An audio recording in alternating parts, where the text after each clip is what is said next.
Welcome back to What Arty Noobs with General Disturbance. This is a T-54 first prototype. It's Tier 8 Soviet Premium Medium, located on the south board of Prokhorovka, and this one is under the command of FiliPer1n0, and he's got 2 marks on the barrel. Yes, he's getting close to that 3rd mark. And this little tank is quite an interesting little tank, because it actually has decent armour compared to the T-44. 100mm gun capable of doing 250 alpha, penetrating 190 with standard ammo. With the premium it goes up to 247. It's not quite as fast as a T-44, but it's still very good, and that turret and that front glasses is really difficult to penetrate. Okay, it looks like FiliPer1n0 is going to take it straight up to the centre line. See if he can get some spots on the enemy early on. It's not the fastest tank, as I said, 44 kilometers an hour forwards. It's actually quite slow by many people's books. But from this position he should be able to shoot up at the enemy on the hill.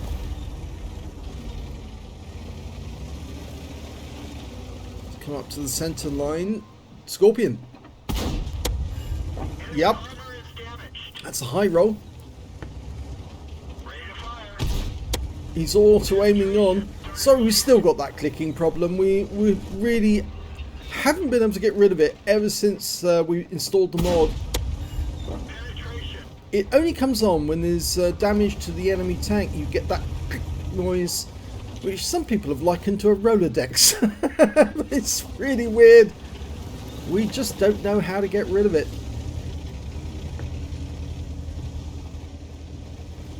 Okay, the shell's coming in, and it looks like they're coming in from the hill, so there may be enemy up there now. Yep, shells are definitely raining down from the hill. E50M, T10. Oh, good shot on the E50. Unfortunately, the enemy is moving in force across the hill. That was on the CS-59. You get for another one, lines it up. He's perfectly placing these into the engine bay of the enemy tank. These guys are really taking some punishment. I mean, they are crossing the hill in numbers, but they are taking a huge amount of damage. There goes the CS-59. Oh, unfortunately our teammates now getting in the way. I'm going to watch out for these guys. There's only one enemy tank at the centre line, the IS-32.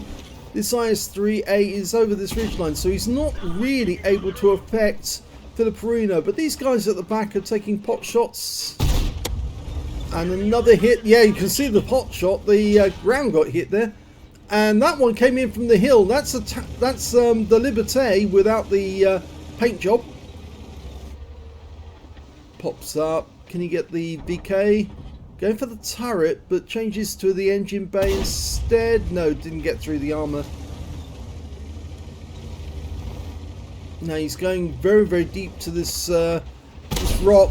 Fires one into the IS-3A, who obviously is an inexperienced player because he's not playing it as he should be playing it. CS-53 ticks around. Watch out for the wreck. Yeah, you've always got to watch out for that wreck here. In fact, I'm pretty sure the reason why Wargaming placed that wreck there was to actually inhibit people using the rock here on this side. Gets in the way, gets one right through the side of the IS-3A turret. That guy just really doesn't know how to play the best out of this thing. Yeah, you see he's bouncing rounds off the T-54. So he's not doing himself a favour, certainly not doing his team a favour, and the VK's now trying to get involved as well. But they're just not getting through the armour. Well, that one went through the optics, so yes, he's going to have to wait until that's fixed, but he can still shoot at the short range ones.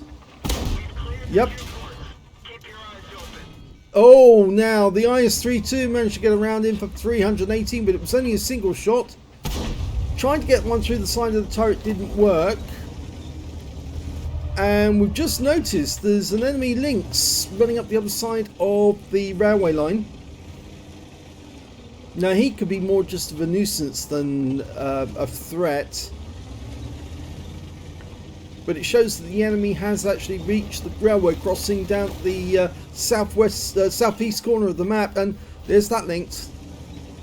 Okay, because he's spotting for the enemy. There's no Arty, so he doesn't need to worry about that, but he's trying to get these teammates to move.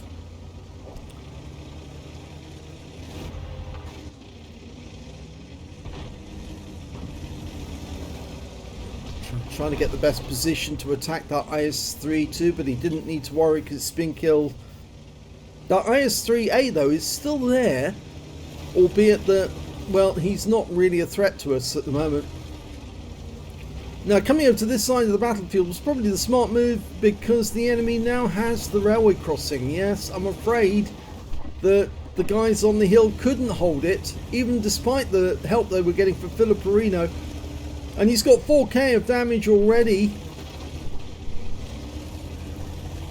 I say the railway crossing has fallen. It really hasn't just yet. They have the other side of the railway crossing, but they've decided against trying to cross over because there's a Jagdtiger there, which could hold them back. And that's the Tier 9 Jagdtiger, not the premium 88 version. No, that's the one with the 128mm gun. Capable of doing a lot of damage. 490 alpha.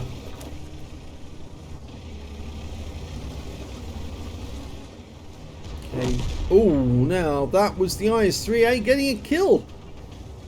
So he's just poking up. Can he get a shot in that VK? Into the tracks. It's difficult. VKs have got very, very narrow weak spots if you're aiming between the tracks, and that's what he appears to be doing. That one hit it. Trying to get another one in. Still got the IS-3 somewhere. There he is. Goes for the... Oh, no, he goes for the upper plate rather than the roof. A lot of people try to actually go through the weak spot on the roof. It's actually probably easier to get the shot through the upper plate than through the roof. If you get the right angle, that is. That links, that's on this side of the railway line. Oh, our IS-3-2's gone down, and we're now down to just 4 members of our team. We're outnumbered by 2 tanks. No, not on that occasion.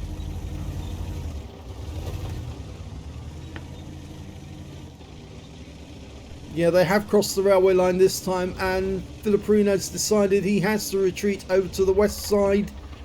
Use the bushes to his good effect. Yep, gets one into the 46. Can he get 257? Our Jagdtiger's gone down. Oh, and he took her around from the VK, who was being assisted, I think, by that linked 6x6 who's spotting for him. VK's right at the back of the map, so he needed somebody to tell him where FiliPer1n0 was.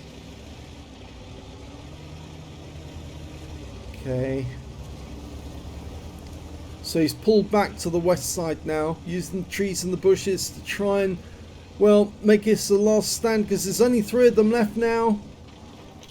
And he's been spotted again by that link 6x6, just bounced around from the M449.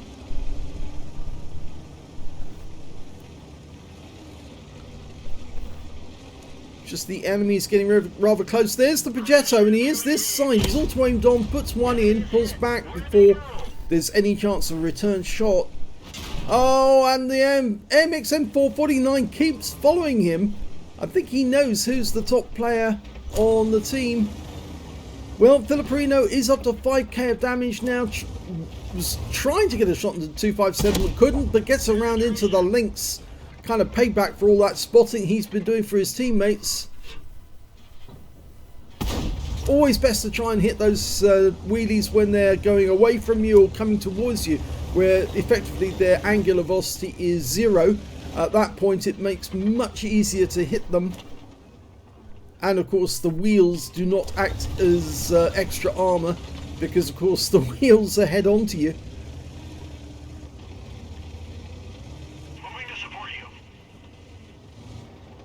257 is close. He's close. He's in that dip. There's a little dip there. this is the problem. The gun depression on the T-54 first prototype is very, very weak. It's, if I remember correctly, it's only 6 degrees, or is it 5? It's very low though, and that makes it very difficult to shoot over ridge lines. There's the links again. Yeah, angular velocity, as I said. Make sure they're going away from you or coming towards you, and if they do, easy kill. Okay, this 257 could be out of the game in 2 shots. That's one. And get him in the next one. Yep. So there's 3 enemies left. There's only 2 on their team. The ISU 152. FiliPer1n0's now up to 5.7k of damage. In most games that will be enough to win, but in this game, well, he's still got some pretty nasty opponents out there.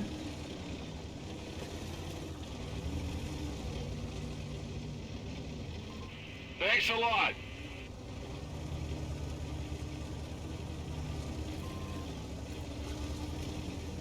Now, I wonder what he's trying to do here. Is he trying to get over to the other side of the battlefield to... No. He's still hovering in this area. We know the M449 was last seen in grid square F6 up by the center on the east side of the map, but he's probably not over there now. If FiliPer1n0 was to go over to the east side of the map and deal with him alone, that would just leave the ISU 152 to deal with the VK and the T-28 prototype. I think he's decided against going over there, and he's now just trying to hide here and act defensively. My favourite defensive position on this end of the map is actually over with the trees. It's in grid square J1, because there's a set of trees there, and as the enemy keeps coming further south, they get more visible, and of course then you can use the bush mechanic to take them out as they move south, because they're not moving towards you, they're actually moving across the field of fire. But he's sticking around in this set of bushes, and I think he's anticipating the M449 coming over from the other side of the map. And he's right, that's exactly what he's doing. Pulls back to use the bush mechanic. Yes, nice hit, high roll. Guy's turning his gun in this direction. Second hit, another high roll. He's up to 6.2k of damage now, goes for the cupola, doesn't get it. Again, the guy's gone into the kind of dip there, which makes it difficult to shoot with the gun depression. Side of the turret. Yep, he offered us the side of the turret, which FiliPer1n0 gladly took. Trying to think of where he can actually put the shell, which will have the most effect. He's only got, well, 10 armor piercing shells left. 8 standard and 2 premium. And then he's on to the HE. Loading the APCR. I thought he was holding those in reserve for the VK. That's the 2-minute warning. That's going to press the 3 enemies to try and push. Potentially FiliPer1n0's got the high caliber already, and I think that's almost a certain with 6.5k of damage. There he is. Nice one. That punched that one through. 259. It's a high roll. Kill shot. Yep. So that's 3 kills he's got now, but 6.7k of damage. The VK and the T-28 are going to have to come south. If they don't, it's going to end up as a draw.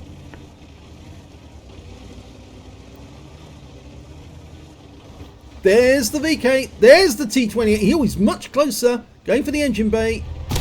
Yep. And the T-28 dies to the ISU 152. They could win this, but they've got less than a minute to do it, and they've got to take out the VK. And the VK just killed the ISU 152. And he's face on to us at the moment, which is difficult for a T-54 first prototype. Now he's trying to stay below that ridge line to get alongside the thing so he can shoot into his side, but unfortunately he's only offering us the front. And he's turning the turret left and right. Can he get the side of the turret? Go for it. Didn't get through the armor. Go for the cupola instead. Oh, don't get shot. Don't get shot. It gets one in. Low roll though. He's got a wreck between him and the VK. And he's bounced one as well. No. And that's it. We're out of time. Oh, he got a lucky one in. Just as the clock went to 0. The VK got a lucky shot which took out FiliPer1n0, and it's a win for the other team. He's defeated. Oh dear, that's so sad because the clock was running down. It was almost looking like it was going to be a draw, but the guy managed to sneak one just in the last second of the game, last split second of the game, to end it with a loss. Oh dear me. Let's have a look at the end of battle stats. And here's the end of battle results, and we can see it was the 3rd mark of excellence and an ace tanker for FiliPer1n0 in the T-54 first prototype. Well, I really, to be honest, the amount of damage he did and the fact that that was obviously going to be an ace tanker, but he's obviously been doing the same amount of damage repeatedly throughout all the battles he's been playing in this tank, and yes, he's now got his 3rd mark in it as well. He got a bruiser medal and a fire for effect out of the minor medals. Out of the battle heroes, he managed to get a Confederate medal for hitting more of the enemy than anyone else on his team, as well as a high caliber for dealing the most damage in the game. And it was such a heartbreak, as he says, heartbreak 7.4, very much a heartbreak that he would die at the last split second of the game. And I think we can probably see that in a short while when we look at the end of battle results in the detail report. We can see in the team score that he did get the highest damage in the game, 7,474 hit points of damage. Nobody else could even touch him. The VK was the closest with 4,083, and of course he did touch him right at the end in terms of putting a shell through him to kill him right at the end of the game. When it came to kills, it was the VK again with 5 kills. 4 kills went to the M46 pattern, 3 kills went to FiliPer1n0 and the IS-3A, so he wasn't quite as inexperienced as we thought he was, but he wasn't playing it very well, the IS-3A. You should be playing it a lot better than that guy did, and he certainly didn't. But when it came to base XP, that's FiliPer1n0. Yes, 1,228 is the highest on his team, but the highest overall was the VK100-01P with 1,372 because he was on the winning team, followed by the IS-3A with 1,236. So 3rd place on XP, but 1st place on damage and 3rd place on kills. Let's have a look at the detail report. 48 shots fired, 39 direct hits, 31 penetrations and 1 splash. Damage of 7,474 hit points, of which 2,652 were at more than 300 meters. He received 12 hits from the enemy, only 4 of which actually penetrated, 7 non-penetrations and 1 hit by way of splash. 2,110 hit points of damage blocked by armor. He spotted 1 enemy vehicle, damaged 11 of the enemy, killed 3 of them, and did 1,901 hit points of damage assist. On a premium count, he earned 121,998 credits for the battle, 58,139 from battle payments, and 79,457 from personal missions payouts. I think that's holiday ops. Plus, because he was on the losing team and yet he still got a battle hero medal, he ended up with the achievements award for 7,200 credits. So his grand total was 331,393 credits, and that was for a losing game. And after repair, ammunition resupply and consumables, and he did fire a fair amount of APCR during that game, he still ended up with a massive profit of 180,333 credits, which goes to show the T-54 first prototype, when played correctly, can generate a huge amount of credits for the player. You just need to be able to play it the same way that FiliPer1n0 does. 1,228 XP, 662 for the achievements award again, 284 for this being a premium vehicle, took away 3,119 experience points altogether, and this is the telling point. 15 minutes was the battle duration. 14 minutes, 59 seconds was the time of destruction. Yeah, the system recorded it. He got killed in the last second of the game. And how unlucky can you be for that to happen? He played it so well. He used that wreck as cover between him and the VK, but the VK managed to sneak one in, which was enough to kill him right at the end of the game. And, well, very sad. In fact, I do wonder if that last round that hit him, rather than actually penetrating him, was actually an HE round, and that was the splash that he got, that he received. The VK loaded one HE right at the end, hoping that it would hit the target, but even if it didn't pen, it would be enough to overwhelm his armor and kill him, and I think that's what actually happened. So very sad news, but third mark of excellence on the barrel. That's never taken away. Once you've got it, you've got it, but it is a bit of a heartbreak that you play so well during the game that you're actually at a disadvantage for much of the game, and the enemy was doing so well, and you were doing so well as an individual player, and then for it to be one-on-one against probably the most toughest tank to take down when he's front on to you. And yeah, unfortunately, he gets a lucky shot in and ends the game within the last second. So, commiserations to FiliPer1n0. Congratulations for his third mark. And I wonder which tank is it going to be next that he third marks, because he seems to be marking many of them. In fact, actually, just the other day, or just today, actually, I think it was, I saw that Oppenheimer mentioned that FiliPer1n0 was following his third marks on his vehicle. So I think both of them are contesting against each other as to who can get the most third marks. And you can see that this actual replay took place yesterday. Yes, I know we put his replays up very, very quickly, just in case any of you are concerned about that. But the reason is that a lot of FiliPer1n0's games and Oppenheimer's games are top-notch games. They're the sort of games that you would rarely see, and even on other channels that you would rarely see. And therefore, it's worth putting these ones up straight away so that other people can be attracted to come to our channel and see not only these results, but also the results of other Arty players as well, and see what they do. So that's the reason why we put these up straight away. But thank you very much indeed for sending in this replay, FiliPer1n0. I will look forward to seeing which tank you third mark next. If you enjoyed that replay, please give it a like. Do subscribe to our channel. Leave a comment down below because it feeds the YouTube algorithm. You can do it. Feed me, see more. And thank you for watching.